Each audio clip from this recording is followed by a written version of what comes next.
está viendo. Sí. Bien, comenzaremos, ¿ya? Hoy nos toca ver la fístula perianal. Tal vez como introducción decir que en todo lo que es la cirugía de la región anal tiene la finalidad de preservar el esfínter anal. Cualquiera sea el procedimiento, ya sea el drenaje de un absceso, tratamiento de una fístula y las otras patologías que vamos a ver. Entonces, ¿qué podemos decir que es una fístula? Una fístula es un trayecto de tejido fibroso que comunica dos superficies epiteliales. Esta definición abarca todas las fístulas. Desde ya nos dice, al decir que es tejido fibroso, nos habla de una patología crónica. Por tanto, podemos decir y afirmar que toda fístula es un proceso crónico. ¿Cuál es la causa para que se produzca? Casi el 95% de los casos tienen su origen en el absceso perianal, es decir, en la teoría criptogénica.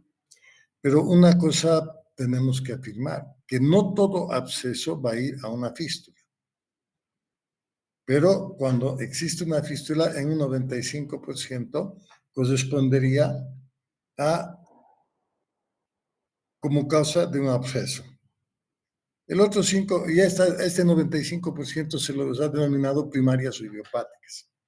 El otro 5% restante son fístulas que están asociadas a otro tipo de patologías, como ser enfermedad de Crohn, tuberculosis, puede haber hidrosadenitis, puede ser retocolitis ulcerativa, o por accidentes, por armas de fuego, donde lo que hay que tratar en realidad es la causa que ha generado la fístula. En la tuberculosis, el tratamiento específico, no requiere tratamiento quirúrgico. Bien, ¿cómo clasificamos a las fístulas? Podemos clasificarla por los elementos que la integran. Es una clasificación antigua, pero que yo veo que es importante que sepan para que puedan entender la clasificación moderna. La clasificamos por los elementos que la integren. Es decir, una fístula completa o simple va a tener un orificio primario, un trayecto y un orificio secundario. El orificio primario se encuentra en la región del canal anal, o sea, a nivel de la cripta de Morgani. El trayecto y el orificio secundario está en la piel. Puede haber también una fístula incompleta o ciega, donde va a haber orificio primario y no va a haber orificio secundario. Va a haber trayecto y no va a haber orificio secundario. Se las denomina fístula incompleta, ciega o sinus. Y la fístula compleja es cuando existe un orificio primario, un trayecto y dos o más orificios secundarios. Y la fístula complicada es aquel trayecto fistuloso producto de alguna lesión y comunicación con un órgano vecino, como ser una fístula rectovaginal, rectovesical, etc. ¿No? Entonces, un poquito para que se den cuenta, esto que estoy señalando aquí con puntero sería el orificio secundario, y este que está a la flechita es el orificio primario, y ahí va a haber un trayecto. Entonces, esta es una fístula simple o completa, ¿no? Una fístula completa cuando hay un orificio primario y varios orificios secundarios. ¿Ya? Y una fístula complicada es cuando va a comunicarse el recto con la vagina, o puede ser que se comunique, aquí también vemos el recto con la vagina, ¿no es cierto? Entonces, cuando está comprometido otro órgano, ¿ya? Generalmente son producto de accidentes obstétricos o de partos que se han realizado en forma espontánea y en la casa, ¿no? Bien. La clasificación moderna es la clasificación de Parks, que toma como relación los músculos esfinterianos. Habíamos visto que existe el esfínter anal interno y el esfínter anal externo.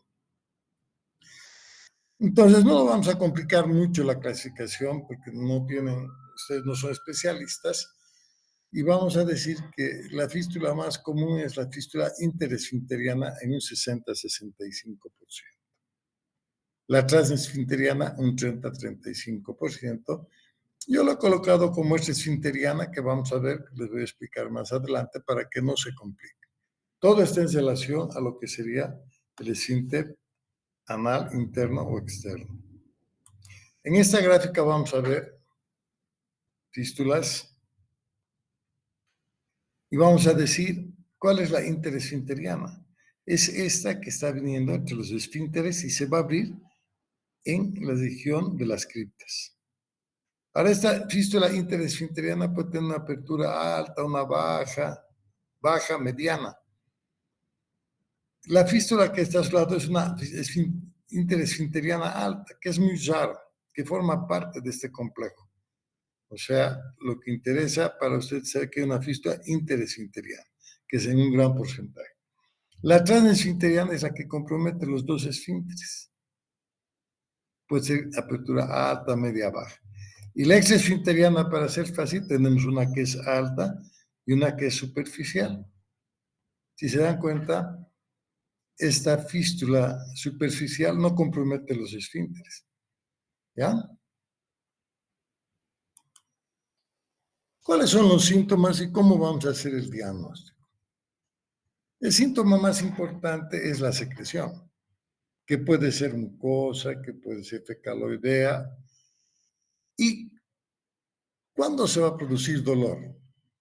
Cuando esta fístula se abscede, o sea, se pueda infectar, se pueda tapar y se forma un absceso. Ahí va a haber dolor.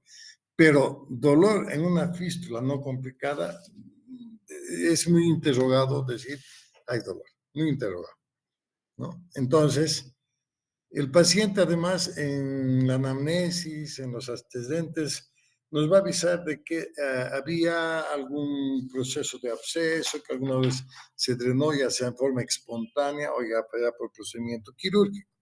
Entonces, vamos a tener ese antecedente. Y vamos a completar el examen, el anamnesis con el examen físico y sobre todo el examen proctológico, que va a consistir en la inspección, vamos a ver y buscar el orificio secundario o varios orificios secundarios. Podemos hacer el tacto rectal para poder más o menos palpar la parte fibrosa del trayecto de la fístula, ¿no? Entonces, se pueden hacer algunos estudios que complementen y que ayuden al diagnóstico. Va a depender de la experiencia del cirujano proctólogo. Muchas veces solicitan fistulografías, ahora que ya ha avanzado la tecnología en 3D, pueden hacer tomografía, resonancia magnética. Últimamente se está utilizando bastante lo que es la ecografía endoanal, introduciendo por el orificio secundario una solución de oxigenada diluida para ver el trayecto fistuloso a través de este estudio. De todas maneras, algunas escuelas, una vez diagnosticada la fístula y con experiencia del proctólogo, realizan la cirugía sin acudir a este tipo de estudios. ¿Y cuál es el tratamiento? Todo el mundo trata de que no se intervenga a nivel anal, o sea, pero el tratamiento más importante es la cirugía, al llegar a ser la cirugía. Pero hay también algunas alternativas, como vamos a ir viendo. Y para hablar del tratamiento hablaríamos de la fistulotomía. ¿Qué es la fistulotomía? Se tiene un drenaje, una sondita, llamamos sonda, ustedes lo conocen, tienen en su equipo de disección. Es una sonda muy flexible, y que se introduce a través del orificio secundario hasta el orificio primario, por uno de los dos lados. Si nosotros vemos que no hay compromiso del esfínter anal, como han visto en la fístula exesfinteriana superficial, podemos proceder a la fistulotomía, que es el corte sobre la sonda canalada. Hacemos un corte. Una vez realizado el corte de la fístula, podemos hacer un curetaje y que cierre por segunda intención, o bien podemos hacer una marsupialización, que es la sutura de los bordes fibrosados a la piel sana, para que quede como una costra y cicatrice posteriormente, ¿no? Habíamos visto que también tenemos el sedal o seto. ¿En qué consiste el sedal o seto? De la misma manera se introduce, como están viendo, una guía, puede ser flexible para que no maltrate, del orificio primario al secundario o viceversa, y se va a introducir un hilo a través de esto. Y este sedal o setón nos sirve para tratar, en caso de que una fístula esté complicada con absceso, para que se haga un drenaje y posteriormente se pueda hacer la cirugía. También se ha utilizado en este procedimiento el setón cortante, que se introduce como el hilo, se introduce una tira elástica y se va ajustando gradualmente en varios días, que va produciendo una isquemia en el tejido y la necrosis. Y esto se va a ir cortando progresivamente en 2, 3 o 4 semanas, pero este procedimiento no nos garantiza de que haya, que no haya incontinencia. Es por eso que se ha dejado esto y se utiliza más como un procedimiento para el tratamiento de esa fístula complicada con un absceso. Otro tratamiento es la fistulectomía, que es el tratamiento de elección. Entonces, para la fistulectomía existe la ley de Gotthard-Salmón. ¿Qué dice esta ley? Si nosotros trazamos una línea por medio del ano, vamos a dividir la región en una parte anterior y una parte posterior. La anterior estaría entre esta línea y el pubis, y la posterior entre esta línea y el coxis. Indica, todo orificio primario que se encuentra en la región anterior tiene un trayecto rectilíneo hacia la cripta comprometida, hacia la glándula comprometida. Y todo orificio fistuloso secundario en la región posterior tiene un trayecto curvilíneo y termina en la cripta media posterior.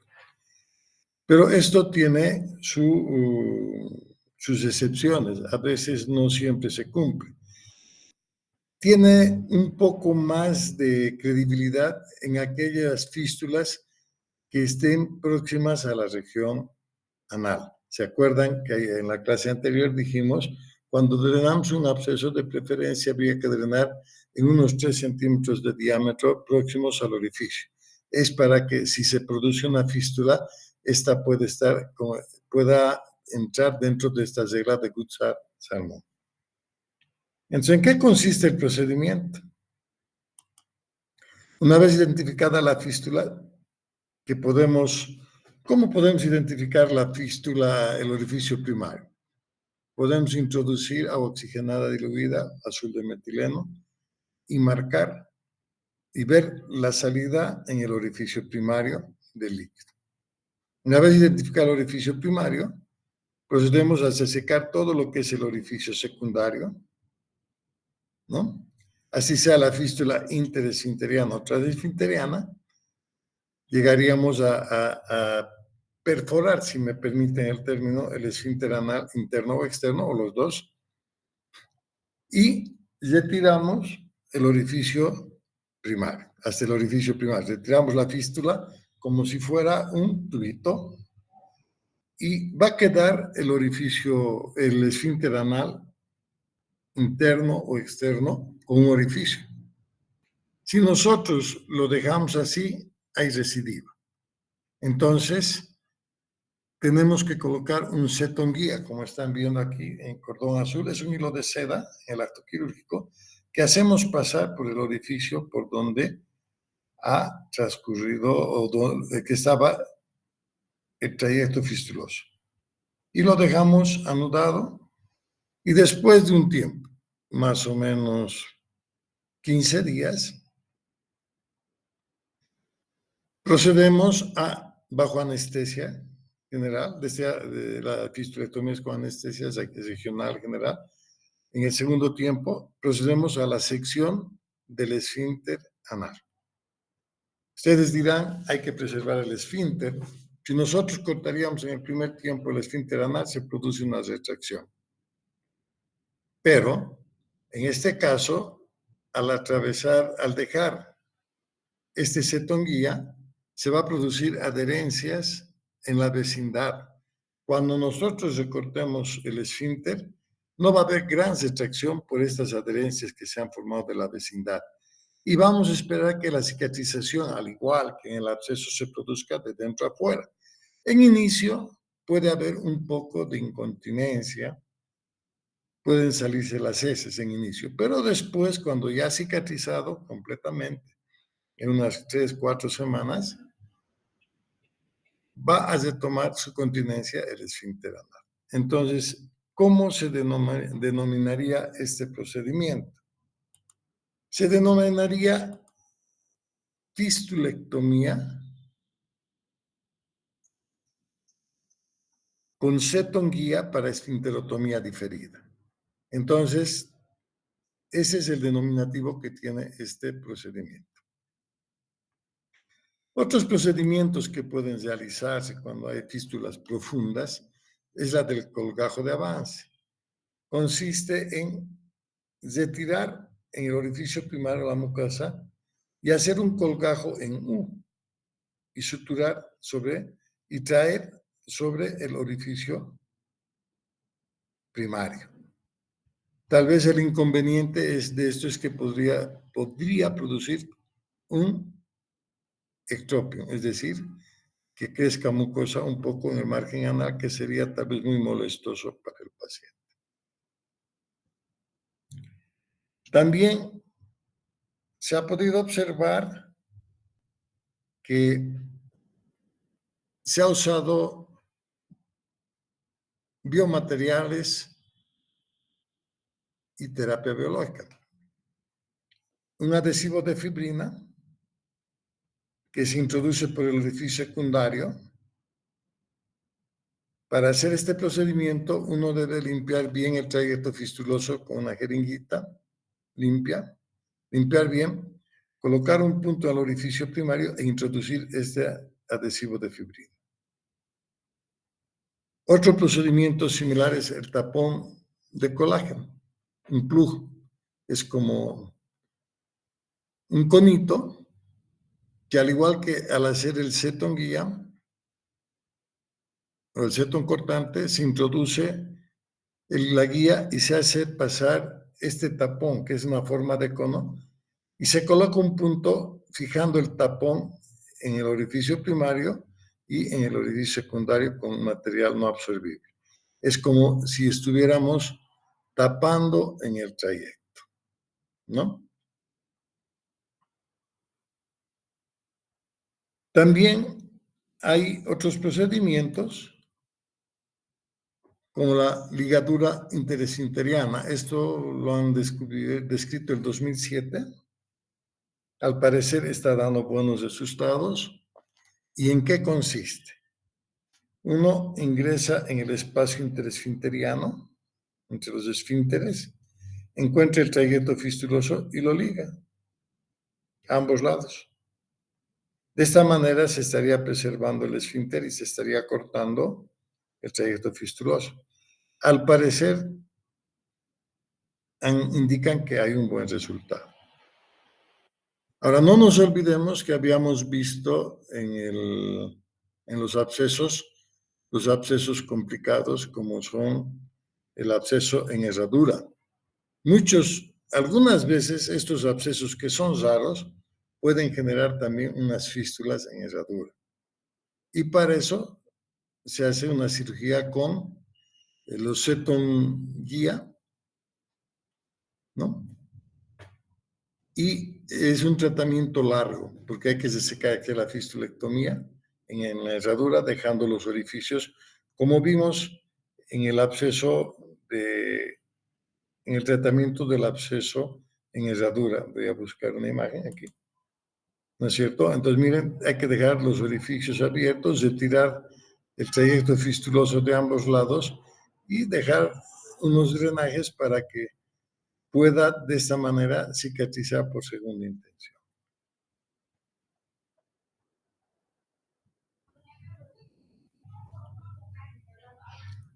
Eso sería en cuanto a la fístula. ¿Tienen alguna duda o pregunta?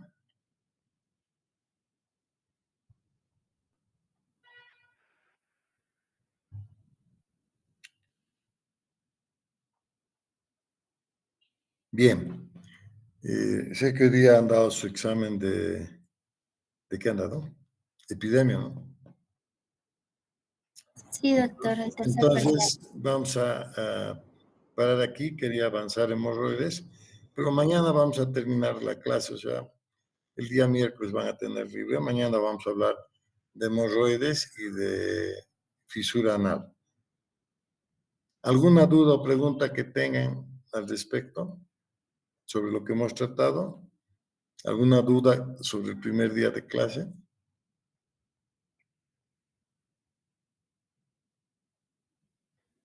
¿Está claro? Pregunten ahora.